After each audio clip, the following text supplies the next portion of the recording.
So even Farina doesn't know the truth? You've never once let her in on the full plan? Yes, it had to be done. To deceive the heavenly principles, you must first deceive yourself. She did very well. If she had let her resolve falter even once in these 5 centuries, Fontaine would have been doomed to the most tragic fate. It seems that trusting humanity was the right decision after all. I believe that I understand how your deception works, but that is only half the truth, is it not? How would you build on this foundation to save the people of Fontaine? That is the most important thing. Ah, good. Of course, the Iudex of Fontaine has pinpointed the crux of the issue. I'm sure you've long sensed that the Oratrice is no simple machine, yes? I've always suspected that it had its own consciousness. And Lenny did mention that he heard a human voice within the core chamber. It now seems that that person was you, hidden within the machine all along. Am I right? And then I became one with the Oratrice, taking Fontaine's gnosis with me. Yes. Wow. It would seem so, wouldn't it? Alas, your understanding of this device still lacks sufficient depth. In truth, it is no enactor of justice. It is, in fact, a device created to kill the god of justice. I beg your pardon? Oh, you have it. And to be more precise, not only will the Oratrice take down the god of justice, it will also take down the divine throne upon which she has been placed. I mean, did you think I would be the sort to enjoy peaceful repose while Farina suffered? My work over these last 500 years has been to constantly accumulate indemnitium within the Oratrice. But really, some have already discovered that only a small fraction of the energy generated by the device was ever used to provide power to Fontaine. The vast majority had to be, accumulated to enact this death sentence. It was all a part of your plan then? Both the trial and the sentence? Indeed. This power, accrued over 5 centuries, could have sustained Fontainians for millennia had it only been used for that purpose. Almost all of it has now been stored within the Oratrice. But only power of this magnitude could hope to destroy the Hydro Archon's divine throne, shaking the rules established by Celestia and breaking through the institution that is the Seven. So the Oratrice's call for death was for neither Farina nor Focalor, but for the Hydro Archon. The destruction of that divine throne. If I do not misunderstand your intent, you must be... Returning what's rightfully yours to you, of course. In other words, this was all done to return the authority of the Hydro Archon to the Hydro Dragon of this planet. Wow. But...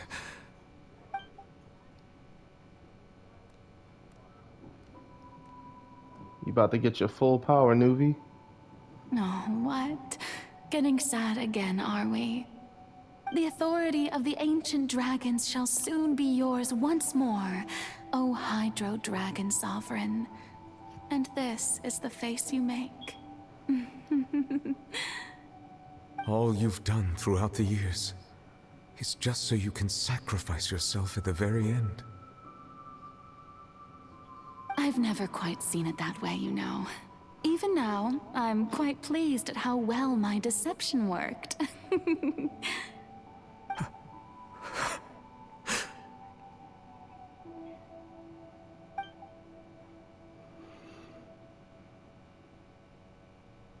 Hydro Dragon, don't cry. I must say, had it been within my rights, I would have loved to judge the heavenly principles themselves. were they not guilty of essentially the same crime? Egeria stole the power of the primordial sea, and the heavenly principle stole the power you ancient dragons possessed. I, for my part, am the god of justice. And is it not just that your original powers should be returned to you? Speaking of justice, I have always believed that justice lies in the process of pursuing human existence itself.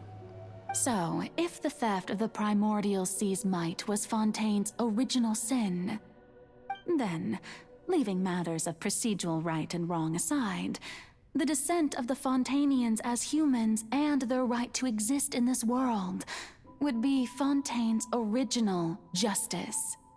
In other words, existence was Egeria's justice, and to me, justice is the continuation of that existence. Defying the prophecy and ensuring that Fontaine's people shall live on, that should be the justice enthroned over all others.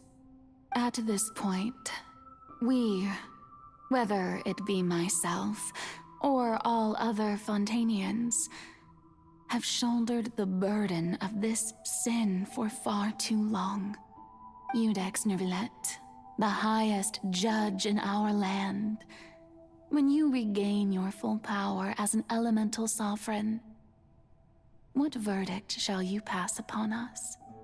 So when I was invited to the court of Fontaine to serve as Iudex, I see now that that was your idea too.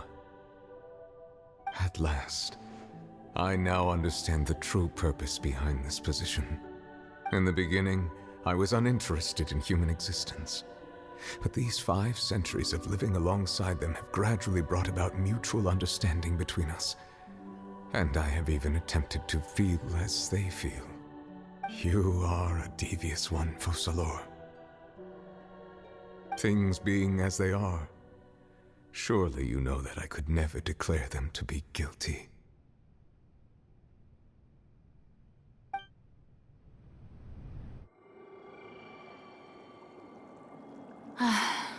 The hour of my execution is almost here. For the sinner, the curtain call has come. I know I may not sound it, but faced with death, I find myself a little afraid. Perhaps this is one thing both gods and humans have in common.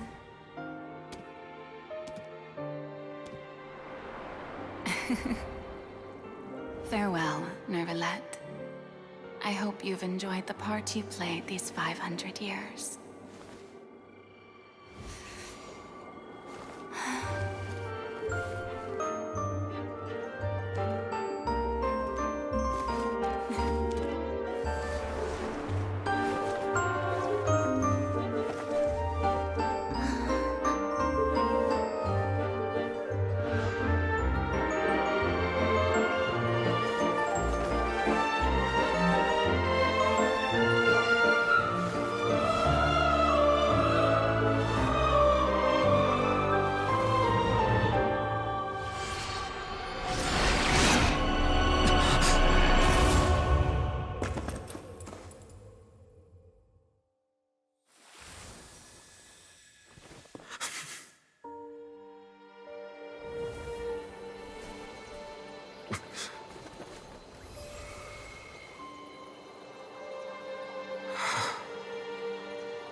I, Iudex Nervillet, hereby declare